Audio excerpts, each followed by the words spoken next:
Ini sangat penting diketahui.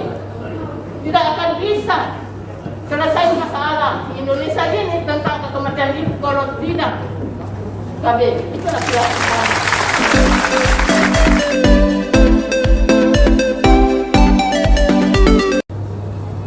Sebelumnya saya ucapkan dulu selamat datang teman-teman dari kelompok Kabupaten Makassar.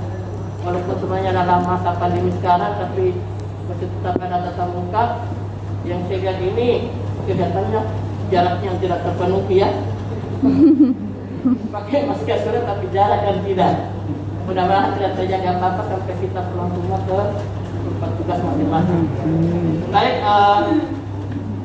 pelayanan kebidanan itu adalah suatu bentuk pelayanan profesional yang merupakan bagian integral dari sistem pelayanan kesehatan yang diberikan oleh bidan secara mandiri, kolaborasi, dan rujukan.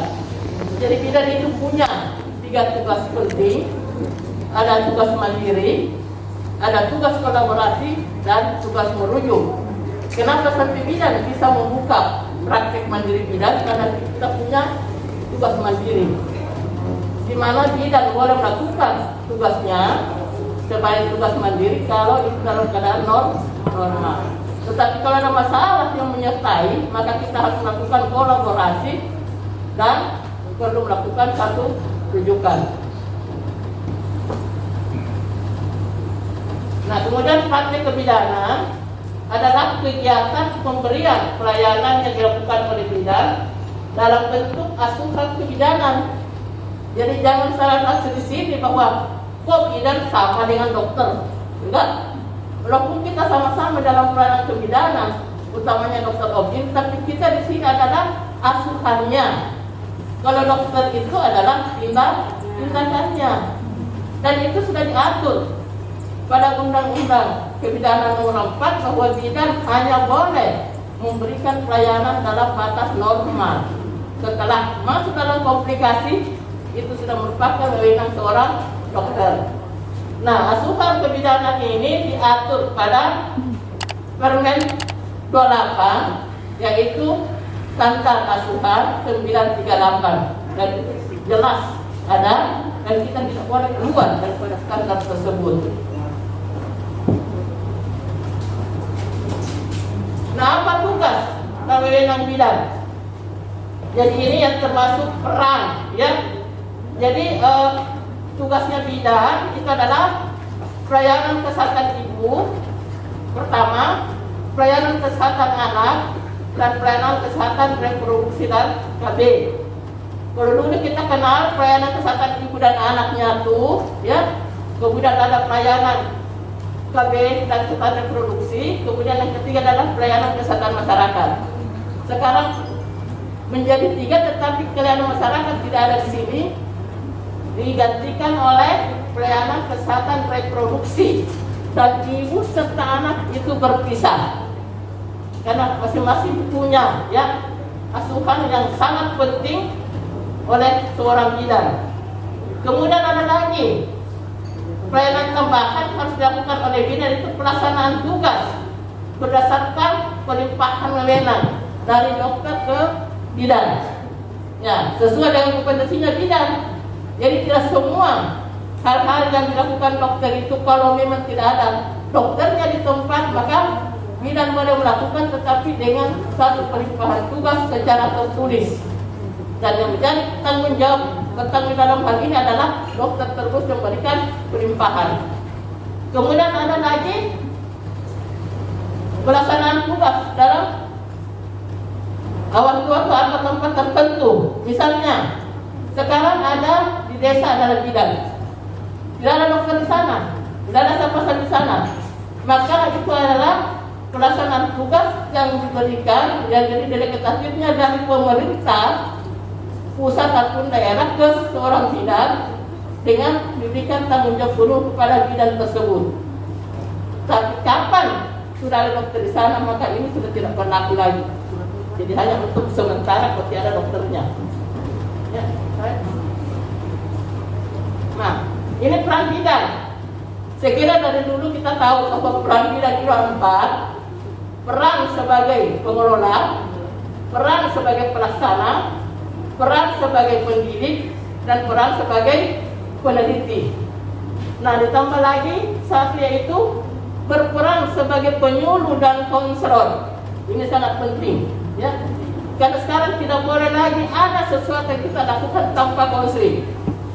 Tiada hal tanpa konseling. Apapun yang kita lakukan, bukan hanya di lingkup KB, di kebidanan pun harus konseling dulu baru kita lakukan tindakan atau asuhan. Kemudian menggerakkan peran serta masyarakat, ya. Jadi pemberdayaan masyarakat, utamanya bagaimana kita memberdayakan seorang wanita dengan melibatkan wanita itu di dalam asuhan sebanyak-banyaknya. Nah, ini yang kita kenal dengan satu partnership oleh bidan dan perempuan.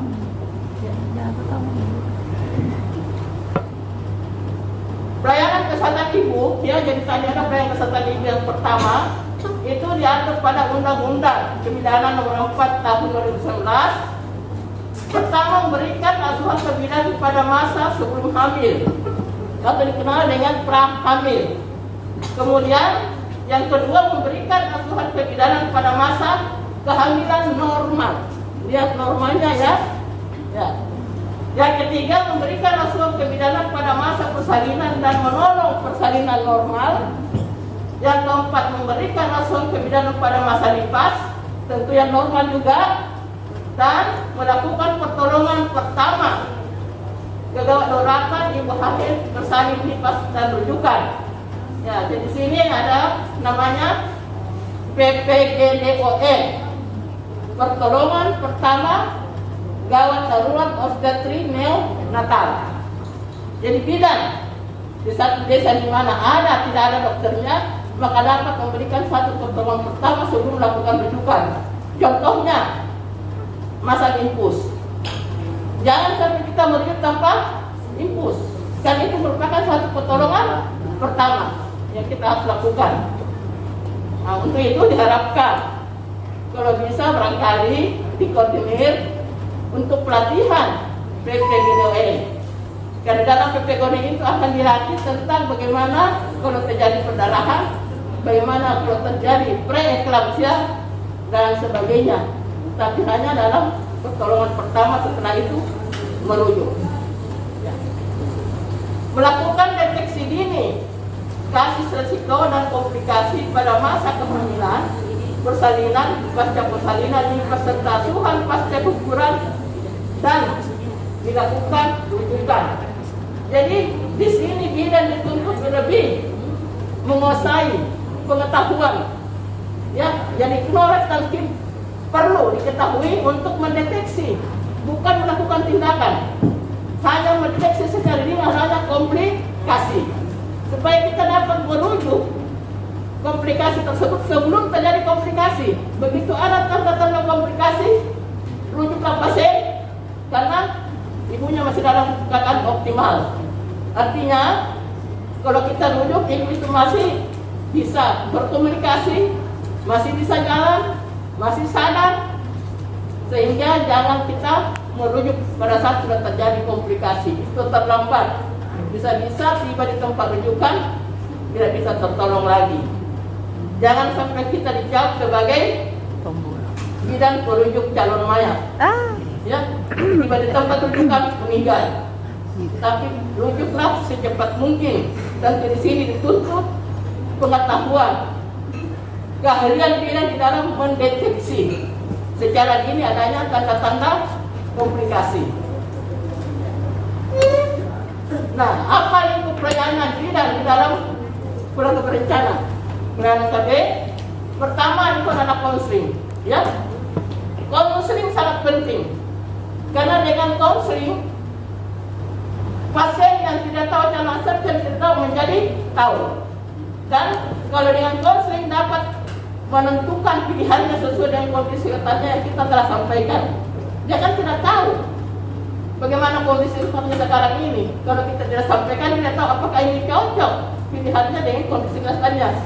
Tapi kalau kita konseling, berarti dia sudah tahu dan bisa menentukan pilihannya sesuai dengan kondisi kesehatan yang dimiliki oleh peserta pasien tersebut. Kemudian pemberian kondom, ya. Nah, ini pemberian kondom, walaupun dianggap sangat sederhana atau sangat tidak berarti, tetapi ini sangat berarti. Karena kita hanya memberikan kondom, hanya bersama ibu ini kondom pakai, tanpa kita memberitahukan bagaimana cara mempergunakannya, akan tetap dia akan berhasil. Ya. Tapi ini mudah-mudahan saya kira bidan semua sudah tahu bagaimana memberikan satu penyuluhan dan mendemonstrasikan tentang pemakaian kondom. Jangan lagi pakai jari, tapi ada alat, ya, alat instruksi daripada laki-laki yang kita contohkan di situ. Jangan pakai jari. Nanti kalau pulang ke rumah, ibu sebelum berhubungan dengan suami, dia masukkan kondom di jarinya. Nah, setelah itu dia datang kembali, kenapa bisa hamil? Ya sesuai dengan apa yang disampaikan oleh bidan bahwa masukkan di sini.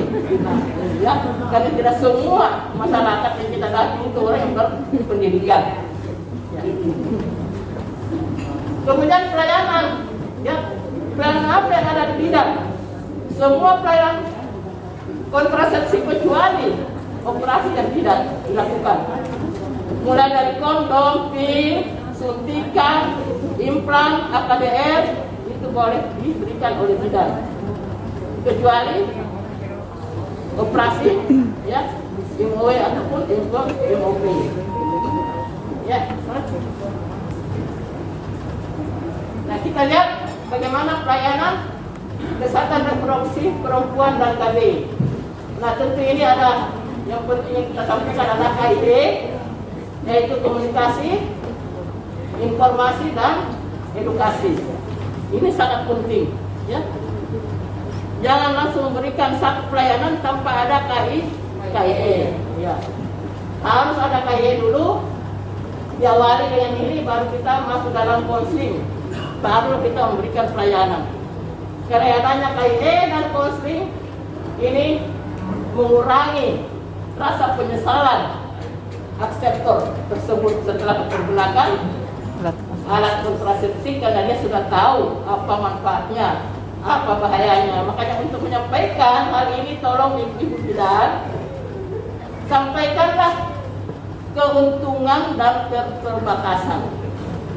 Jangan menyampaikan keuntungan dan kerugian, karena orang tidak mau melakukan kalau dianggap rugi. Untuk apa saya berKB kalau rugi? Jadi bilang saja keterbatasan, dan menyampaikannya bukan keterbatasannya dulu, tapi keuntungannya dulu, baru dilanjutkan dengan keterbatasan. Ya, jangan kita menutupi. Katakan apa yang sebenarnya. Ya, jangan menutup, yang sampaikan banyak keuntungannya saja, tapi keterbatasannya kita tidak sampaikan. Itulah sebabnya kenapa ada biasa datang masalah ke kita, karena kita tidak menyampaikan sebenarnya tentang keterbatasan. Makin banyak disampaikan tentang keterbatasan, makin kurang masalah datang ke kita. Ya, makin kita tutupi keterbatasan, makin banyak masalah datang ke kita. Ya, jadi contohnya seperti pemasangan AKDR. Ya. Tentu kita harus sampaikan, ya, itu keuntungannya tentu dipakai satu kali pakai, ya, satu kali pasang bisa sampai 10 tahun, ya. Jadi sama dengan ada penjaga gawang. Setiap saat ibu berhubungan dengan suami, kapan saja, di mana saja, tetap ada yang penjaga gawang di situ. Tidak perlu harus buru-buru suntik, buru-buru minum pil dan sebagainya. Tetapi kalau ada keuntungan, tentu ada juga keterbatasannya. Keterbatasannya apa? Itu adanya perubahan pola haid. Nah, ini penting. Ini yang paling banyak dirasakan oleh ibu. Setelah pemasangan AKDR, haidnya akan lebih banyak. Ya. Dan kalau kita tidak sampaikan, dia akan ketakutan. Datang lagi ke ibu bidan untuk dibuka. Cabut, apalagi kalau suaminya sudah ikut campur. Untuk kalau suaminya tidak datang untuk bawa parah, kenapa istriku begini? Setelah pemasangan keluar darah banyak. Padahal kita adalah merupakan hal yang wajar. Ya, ini yang perlu kita sampaikan keterbatasannya. Ya. Sama dengan suntikan, ya. Kita berikan suntikan 3 bulan. Terus ibunya mengatakan, saya sedang berhenti suntik karena saya ingin hamil. Anaknya sudah 5 tahun. Lalu kita tidak menyampaikan bahwa kalau habis suntik 3 bulan, itu kemungkinan 6 sampai 10 bulan setelah cabut atau berhenti suntik baru hamil. Nah, ini dia merasa curiga, ketakutan karena tidak menyampaikan, wah kenapa ini saya sudah berhenti suntik kok tidak hamil? Karena kita tidak menyampaikan hal itu. Nah, ini perlu harus disampaikan kepada ibu-ibu, ya. Nah, sama dengan dia, saya kira masalah ini ibu bidan sudah jagonya yang sampaikan sebelumnya. Ya, baik. Nah, di sini bidan adalah garda terdepan pelayanan KB. Kenapa dia garda terdepan pelayanan KB? Karena dia masuk dalam kewenangan, ya, seorang bidan, yaitu pelayanan kesehatan ibu, pelayanan kesehatan anak, dan pelayanan KB. Makanya tidak ada satupun bidan yang tidak tahu tentang KB. Harus tahu, dan bukan hanya tahu memberikan suntik atau suntik, tetapi juga harus tahu tentang pemberian pelayanan MKJP, yaitu AKDR dan implan. Ya. Utamanya adalah AKDR atau di pasca persalinan itu. Dan pada saat konseling, saya harapkan pada saat konseling AKDR, mulailah memberikan konseling pada saat AIT. Jangan dikonseling KB pada saat sudah infarktu. Apalagi kalau infarktunya sudah masuk dalam fase aktif. Kalau fase aktif masih memungkinkan. Tapi kalau fase aktif, di mana ibunya sudah kesakitan, bukan sudah 4 cm, tidak bisa lagi diajak ngomong, kita jadi dengan satu konseling tentang KB, utamanya KDR. Bisa kita dapat tendangan dari ibu karena. Jadi tolong lihat situasi. Lebih baik kita melakukan konseling pada saat ibu memeriksa kehamilan itu pada saat AIJ. Ya. Nah, bagaimana potensi bidan dalam pelayanan KB? Bidan adalah sebagai konselor, ya. Jadi di sini bukan lagi sebagai motivator, tapi yang penting adalah konselor. Konseling jauh lebih bagus daripada motivasi. Nah, itu lebih berhasil kalau kita melakukan konseling. Makanya dikatakan tiada hari tanpa konseling. Harus selalu ada konseling. Dan bidan adalah sebagai pemberi pelayanan keluarga berencana. Ya. Nah, apa peran bidan sebagai garda terdepan dalam pelayanan KB? Pertama kali adalah sebagai konsul KB kepada pasangan usia subur, ya. Kemudian sebagai pemberi pelayanan KB. Jadi jangan sampai ada yang hanya tahu memberikan pelayanan suntikan dan pil.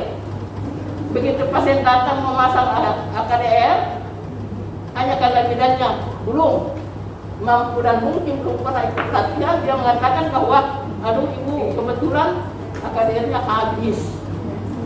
Kalau bukan AKDR-nya habis, tapi bidannya tidak percaya diri untuk memasang. Makanya tolong yang belum pernah ikut pelatihan AKDR implan segera mengikuti pelatihan untuk mendapatkan sertifikasi. Yang sudah pernah ikut pelatihan tolong didaftar di Monika untuk dikeluarkan sertifikatnya. Karena sekarang bidan tidak boleh melakukan pelayanan tanpa sertifikat. Ya, itu bisa kita dituntut kalau terjadi masalah apa-apa. Melaksanakan KIE pada masyarakat mengenai kesehatan reproduksi bagi calon pengantin untuk mempersiapkan kehamilan sehat dan KB, ya, sesuai dengan standar praktik kebidanan, di mana standar pertama adalah mempersiapkan keluarga sehat, ya. Sehat dalam artian semuanya sehat. Jadi masuk dalam standar praktik kebidanan.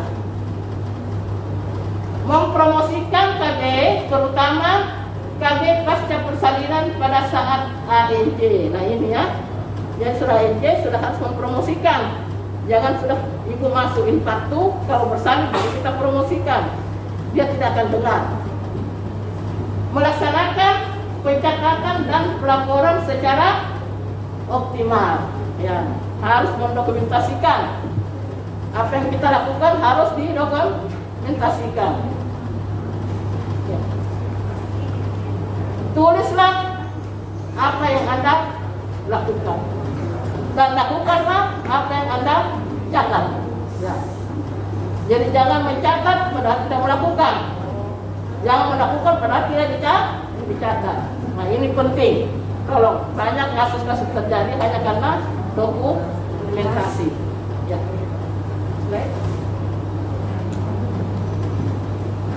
Nah bagaimana kebersalinan produk KB? Tentu ditentukan oleh pelayanan kesehatan yang diberikan sepanjang siklus usia reproduksi. Jadi bidan itu sepanjang usia reproduksi perempuan itu mulai dari lahir, dihamilkan, lahir sampai dengan usia.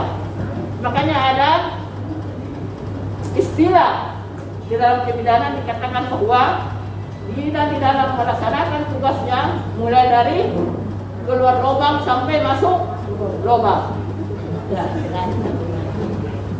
Jadi mulai keluar lubang, dia dilahirkan, sudah tugasnya bidan. Kemudian balita tugasnya bidan. Usia prasekolah bidan. Remaja bidan. Dalam pengantin bidan. Prahamil bidan. Hamil bidan. Melahirkan bidan. Menyusui bidan. Klimakterium bidan. Menopause bidan sampai dengan usia lanjut. Jadi bidan memang menghadapi segala macam umur. Makanya kita harus hati-hati. Karena bidan itu tidak menghadapi seumur kita. Kadang-kadang ada yang jauh lebih muda dari umur kita, ada yang seumur ibu kita, tante kita, sampai dengan nenek kita. Yang kita hadapi. Karena selama usia reproduksi wanita itu adalah tugasnya seorang bidan. Nah di sini pendidikan dan konseling kesehatan reproduksi pada remaja dan calon pengantin itu sangat penting. Kemudian konseling dan pelayanan KB pada pasangan usia subur, promosi KB pasca persalinan pada ibu hamil. Kemudian KB pasca persalinan ini ada yang mengatakan pasca persalinan dan pasca plasenta itu sama saja ya. Yang telah melahirkan 10 menit setelah melahirkan dan lahir plasenta dan tidak masalah, sudah bisa pasang AKDR. Tetapi ingat batas waktu hanya 48 jam. Lebih dari 48 jam itu sudah tidak boleh dipasang layar AKDR, nunggu sampai 6 bulan, 6 minggu kemudian ya pada masa nifas.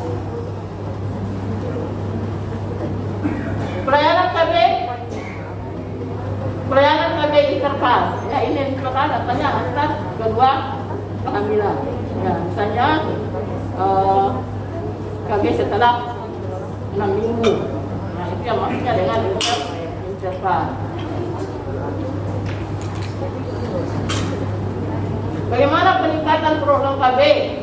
Tentu di sini memerlukan adanya peran serta dan kemitraan sektor terkait. Salah satunya adalah organisasi profesi. Ya.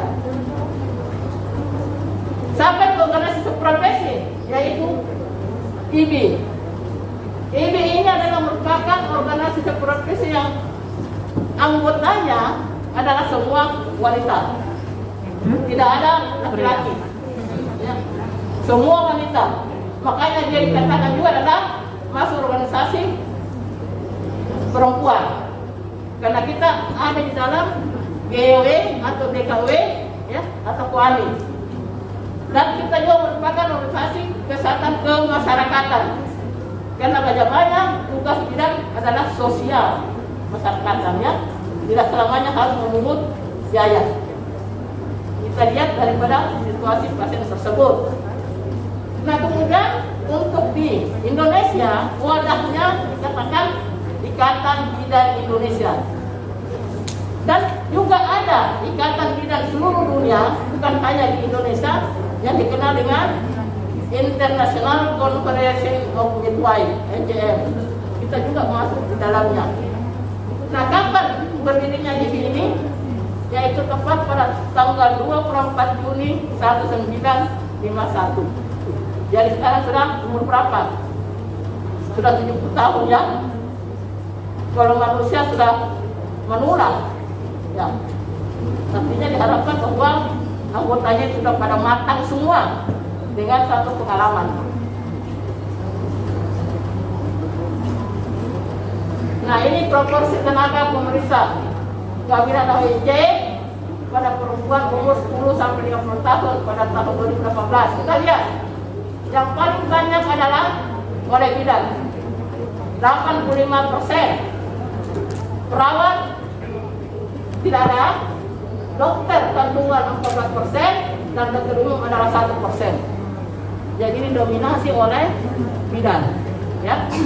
Jadi yang bidan dituntut untuk memperbaiki kinerja agar supaya dapat memberikan pelayanan yang berkualitas, mulai dari AIJ, persalinan, MIPAS, dan KB.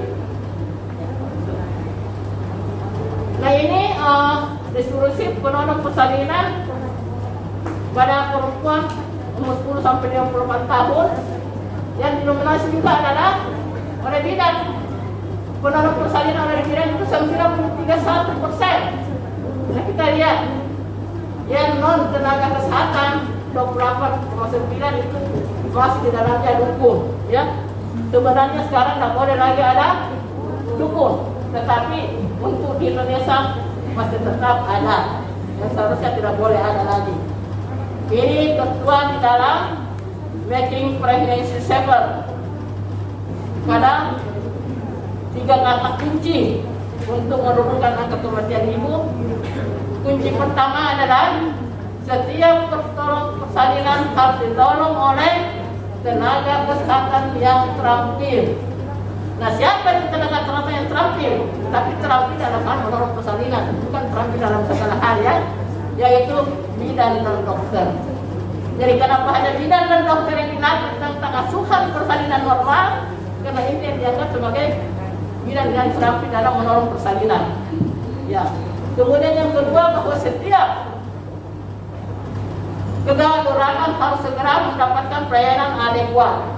Artinya bidan kalau menghadapi masalah terjadi komplikasi, janganlah mengobok-obok pasien di tempat tugasnya, tetapi segera rujuk ke sarana pelayanan yang lebih memadai. Jangan merujuk ke sesama bidan, ya, jangan, tapi ke atas yang ada dokternya di sana yang bisa menangani, misalnya ke puskesmas rawat inap atau ke rumah sakit, rumah bersalin. Yang ketiga, ini berhubungan dengan KB, bahwa setiap pasangan usia subur harus mempunyai akses untuk mencegah terjadinya kehamilan. Apa aksesnya? Ber-KB, ya, ber-KB. Dan kalau terjadi keguguran, maka bidan wajib memberikan asuhan pasca keguguran. Jadi kita wajib memberikan asuhannya.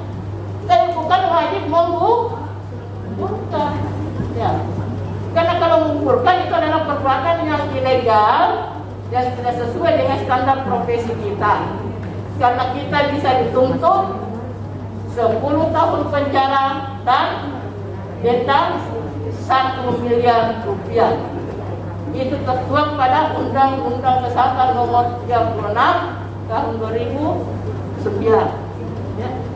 Jadi itu tolong diperhatikan. Sudah wajib memberikan asuhannya. Nah, kenapa KB sangat penting? Mungkin teman-teman masih ingat angka kematian ibu pada tahun 1995-450. Pemerintah ingin menurunkan pada tahun 2000 menjadi 50%, menjadi 225, sehingga keluarlah satu program pemerintah dikenal dengan Safe Motherhood. Nah, apa isi Safe Motherhood? Ada 4 pilar di sana.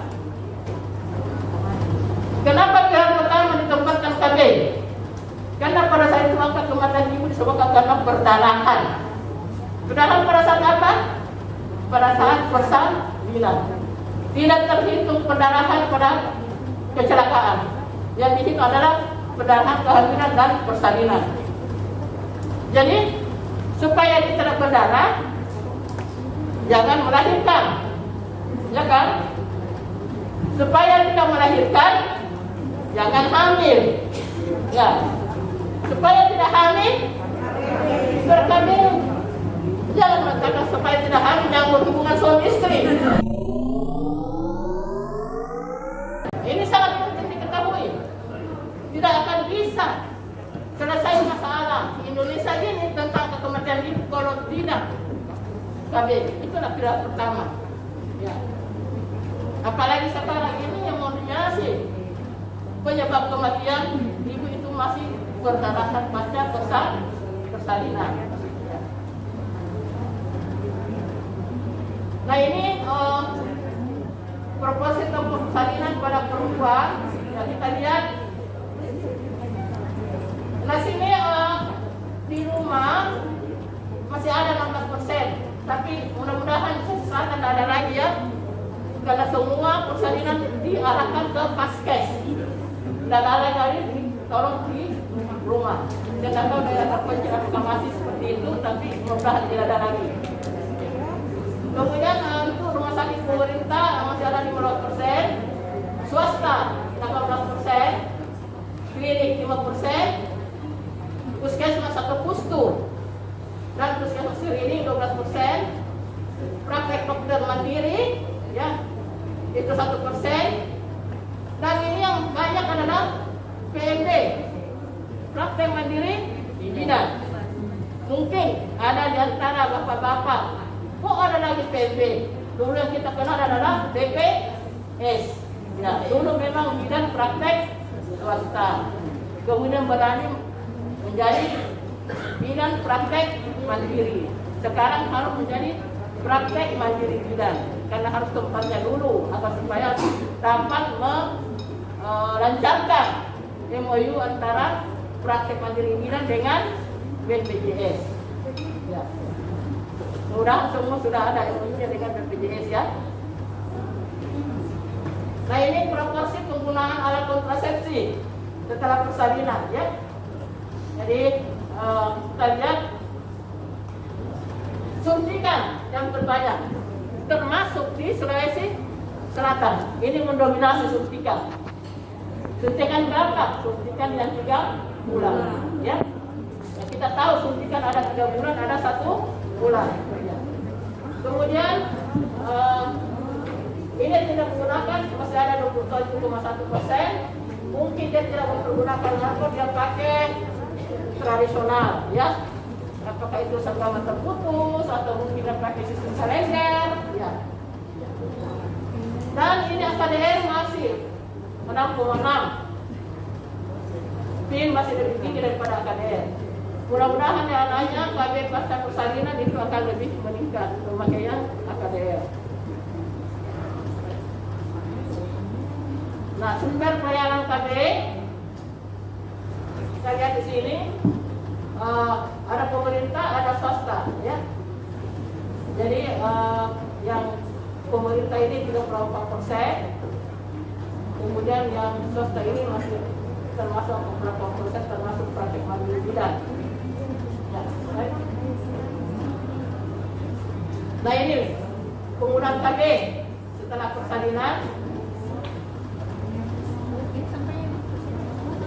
Di atas angka kelurahan setelah persalinan ini 63,5. Setelah pulang dari fasilitas kesehatan itu 20%. Setelah persalinan selesai tetapi belum pulang 5,2, berarti masih tetap tidak di rumah sakit mau bersalin. Dan bersamaan dengan proses persalinan 7,3%. Yang inilah masuk dalam pasca persalinan. Mudah-mudahan teman-teman yang hadir di sini sudah pernah ikuti semua pelajaran tentang AKDR pasca persalinan. Ya. Dan saya harap dari ketua cabang mungkin sudah menunjuk ya 1 orang yang perwakilan dari Monika di tempatnya masing-masing. Ya. tolong selama ikut pelatihan laporkan ke yang masuk dalam grup WA, yaitu yang masuk dalam grup Unika, supaya cepat didaftar dan dikirimkan ke BKKR dan PDKS untuk mempercepat mendapat sertifikat. Tapi ingat, sertifikat boleh kita dapat kalau kita sudah memberikan pelayanan di tempat tugas minimal 3 AKDR dan 3 implan. Ya, jadi bukan hanya sekedar ini. Sekarang banyak yang dapat sertifikat karena sudah mengikuti pelatihan tahun 2011 sampai dengan 2015, tapi masih kurang dapat kan tidak melakukan pelayanan. Ya, dia hanya melakukan pelatihan saja tanpa memberikan pelayanan.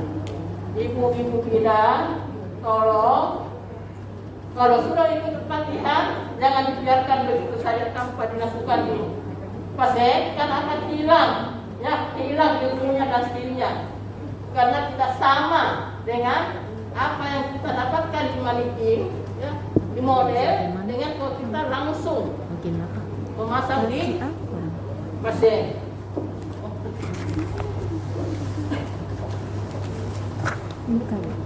Nah, ini adalah pelayanan ini implantor. Kembali. Dan implan ini kita lihat ya. Januari, Februari, Maret, April, Mei yang paling banyak ini yaitu yang hijau ya pada tahun Januari. Ya, baik. Nah, ini pelayanan suntikan. Suntikan daripada kiri ya. Baik. Ini hanya data. Nah, ini sedikit tentang PMD, Praktik Mandiri Bidan, yaitu membantu melakukan sosialisasi informasi dan edukasi terkait kesehatan reproduksi di masa pandemi COVID-19 kepada masyarakat dengan mengoptimalkan media elektronik. Jadi semuanya kalau bisa kayak pil saja itu melalui telepon atau WA. Ya, kalau memasang AKDR implan dan tidak ada masalah, tunda kedatangannya. Tapi kalau ada masalah harus menyampaikan dulu sebelum datang dengan mempergunakan, tidaknya harus mempergunakan alat pelindung diri lengkap dan pasiennya harus mempergunakan masker dan cuci tangan. Tetap memberikan pelayanan kesehatan reproduksi dengan menggunakan APD sesuai standar dan perhatikan protokol kesehatan dan pengaturan pasien dengan registrasi, yaitu melalui telepon atau WA. Melakukan kolaborasi dan koordinasi dengan PMD yang lain, termasuk koordinasi dengan puskesmas, kader, BKB, supaya memberikan pelayanan optimal dalam situasi pandemi. Jadi kayak pemberian pil itu boleh kita serahkan kepada BNKB, ya, kerjasama. Kemudian mempersiapkan sarana pelayanan praktik mandiri sesuai dengan protokol kesehatan di masa pandemi. Ini pelayanan kesehatan reproduksi yang dilaksanakan di PMB. Memberikan pelayanan kesehatan bagi ibu bayi berlahir yang menerapkan protokol kesehatan sesuai dengan pedoman pandemi COVID, mulai dari hamil, bersalin, nifas, bayi berlahir dan KB. Ya, baik. Pelayanan kesehatan reproduksi yang dilakukan di PMB, yaitu untuk pelayanan KB tetap menerapkan protokol kesehatan dan penggunaan APD sesuai standar. Memastikan aspek penggunaan mendapatkan pelayanan kontrasepsi, jangan hanya gara-gara pandemi sampai pasiennya drop out, ya, karena kita memberikan pelayanan. Ya, saya. Memberikan pelayanan KBBP, ya, KB pasca persalinan, terutama menggunakan metode AKDR pasca plasenta. Tetap melakukan konseling KB tetap dilakukan secara online. Ya, baik. Nah, untuk pelayanan cacing, pemberian konseling dan materi KY kepada cacing secara online, melakukan pelayanan masukan pasca pengukuran sesuai kompetensi dan kewenangan yang menggunakan APD standar. Nah, ini pelayanan asuhan pasca ukuran bukan berarti melakukan inisiasi atau melakukan kuret dengan baku manual, tetapi ini di sini adalah ke arah asuhannya, ya, asuhan pasca pengukuran seperti apa yang tertera pada MPS bagi pregnancy center, membantu melakukan sosialisasi untuk mencegah terjadinya korban kekerasan terhadap perempuan dan anak, dan membantu mendeteksi adanya kekerasan dalam rumah tangga. Ya, nah, ini sebagai penutup dan kesimpulan bahwa ini memiliki peran penting dalam strategis di dalam peningkatan akses PKB. Kenapa memiliki peran? Karena jumlah bidan yang ada di selatan sekarang 15.760, cukup banyak. 15.760, kalau kita bikin partai sudah bisa satu partai. Nah, kemudian PMD-nya itu 476 orang, sebenarnya terjadi penurunan. Yang tadinya PMP itu 2.000 lebih, dan bidan delimanya sudah ada 700 lebih, tapi sekarang bidan delima juga menurun. Kenapa? Sudah banyak yang pensiun, sudah mengundurkan diri, sudah tutup prakteknya, kan dia ikut anaknya, ikut cucunya ke provinsi lain. Sudah ada berapa yang meninggal, ya, sudah ada sakit-sakitan. Kemudian ya, sementara ini kita mendatang untuk merekrut kembali praktek mandiri yang baru. Ya. Yang kedua, ini meningkatkan kepatuhan dan profesionalisme rumah anggotanya agar mampu memberikan pelayanan KB dan standar profesi dan kewenangan. Meningkatkan kepatuhan dan profesionalisme. Ini penting adalah etika, ya, etika di dalam memberikan pelayanan. Karena memang sudah kompeten di sini bukan hanya knowledge dan skill, tetapi juga attitude-nya, sikapnya bidan itu terhadap pasien. Itu pandangan pertama pasien adalah sikap, bukan bagaimana itu pintar atau bodoh, tetapi bagaimana sikap itu menghadapi pasien. Harus punya 5S. Untuk mendukung percepatan pelayanan KB dilakukan melalui momentum, ya. Jadi kita selalu melakukan itu semua jenjang, mulai dari PD sampai ke cabang sampai ke ranting, selalu melakukan pelayanan KB pada saat hari ulang tahun, ya, ini Harganas, kemudian Hari Kesehatan Nasional, yang juga ada dikenal dengan Bulan Bakti, IBI. Dan datang KB masih jalan di Bulan Bakti ini? Masih, ya? Ya. Itu waktu-waktu datang ke kita, dan itu saya rasa hampir semua cabang sudah melakukan hal itu. Memudahkan pengurus cabang yang baru ini, karena ini pada banyak yang sudah baru dilantik yang terbaru, tetap melanjutkan kegiatan yang telah dilakukan oleh pendahulu-pendahulunya. Kerjasama antara ini dengan KB, Dinas Kesehatan dan Infrastruktur untuk kegiatan pelayanan KB perlu ditingkatkan dengan komunikasi dan koordinasi, utamanya di dalam pelatihan. Bidan yang telah dilatih baru 2.000 lebih yang kerjasama dengan KBM dengan P2KS, itu pelatihan akademik plan. Sedangkan kita punya anggota 15.000, jadi hanya seberapa persen yang ada yang sudah dilatih. Ya, kemudian juga kesimpulan kita sebagai saran, kalau bisa dilakukan monitoring evaluasi pasca pelatihan, supaya kita bisa turun melihat apakah betul-betul yang sudah dilatih ini menerapkan sesuai dengan standar yang telah diberikan pada saat pelatihan. Ya, Assalamualaikum warahmatullahi wabarakatuh.